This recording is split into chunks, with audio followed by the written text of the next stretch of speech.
Andy, a lot of people are saying that this is the biggest game in the history of TNS Ladies. Would you agree with that statement? It's difficult for me to answer that question because I've only been here for 6 months. I guess if that's what people are saying, then that must be right. But certainly for me in the 6-month period that I've been here, I would agree that today is the biggest day, yes. And of course it's the SSE Women's FA Cup. And it's the first time that TNS Ladies have ever been in the third round. So that in itself is a monumental achievement. Of course, yeah. And, you know, not only the team, but actually the players. There's only one player in our group that's been beyond the second round and played in the third round. So obviously for them it's new, and it's about how they handle this occasion and how they handle today.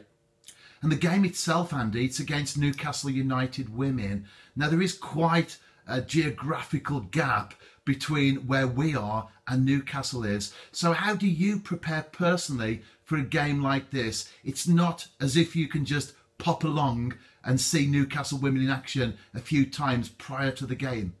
Yeah, I guess if we're brutally honest, you know, we've been preparing for this game for a month because that was the last time that we actually played. We had 2 games called off due to the weather, and that, I guess, has given us an opportunity really to try and allow the players' bodies and minds to recuperate and make sure that we turn up here today fresh and ready to go. And of course preparation is the key, and I know, Andy, that you are very keen on the girls preparing for a game like this, not only on the pitch but also in terms of diet, rest and mental attitude. Well, the players themselves and the club and the team are amateurs, but we approach it with a professional mindset. You know, we may be amateurs, but we can have professional standards and professional expectations. If we ultimately want to reach our potential, that's the way that we have to address things. Obviously my background is in elite football development, so that's the mindset that I bring, and fortunately the players are buying into that. And in a game like today, Newcastle United, of course, they're a good women's side. How do you prepare the girls? In many ways, going into the unknown, it's not like men's football where we get lots of information about the opposition on the internet and on YouTube. In many ways, it is an unknown quantity for the girls. So how do you prepare them for that? You're absolutely right. You know, it's very difficult to gather information at this level on your opponents. You know, you've got to be really astute and smart to get little bits of detail.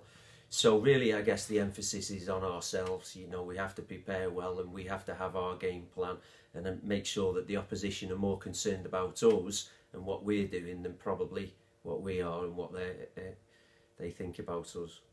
And what about the team for today, Andy? We're not that long away from kick-off. Of course, we're here at Newcastle or in the Newcastle area overnight in the hotel. Have you got your team already sorted in your mind? Yeah, you know, obviously at this late stage, of course, you know, as long as all the players are healthy and well when they get up this morning, you know, the team is well picked. And we've got a tactics board behind, which of course is not laid out for today. But will there be a special approach to today's game? Will there be a cautiousness initially, or will you be playing your usual way of tackling a game? Well, I guess, you know, without giving secrets away, that's for us to know and people to find out. We know what we're about and how we approach the game. Obviously, every game is different. Today is different for us because we've travelled, as you say, and we've stayed over. So there's a lot of factors that we need to take into consideration today that's been put into our game plans, shall we say. And the game is on a 3G pitch today. Of course, tennis ladies are used to playing on that surface. Will that give them an advantage, do you feel? I don't think as though any side will get an advantage today in that sense. You know, I dare say Newcastle have played on their home pitch many times as well. So it is what it is. You know, it's a game of football, 11 versus 11 at the end of the day. So that's how we'll approach it. Well, you've been at the club from the start of this season, Andy, and the team has come a long way so far. I guess the operative phrase there, the key words there, so far. What are your plans for the future? Well, we've obviously got a season set of goals that we've set aside, and as you say, we're only in January. They don't hand out the awards in January, so we're very focused on the short term at the moment, certainly today and the next month. We've got a big league programme coming up that we're ambitious about being successful with. So we're just working towards the end of the season. We're not looking too far ahead at the moment.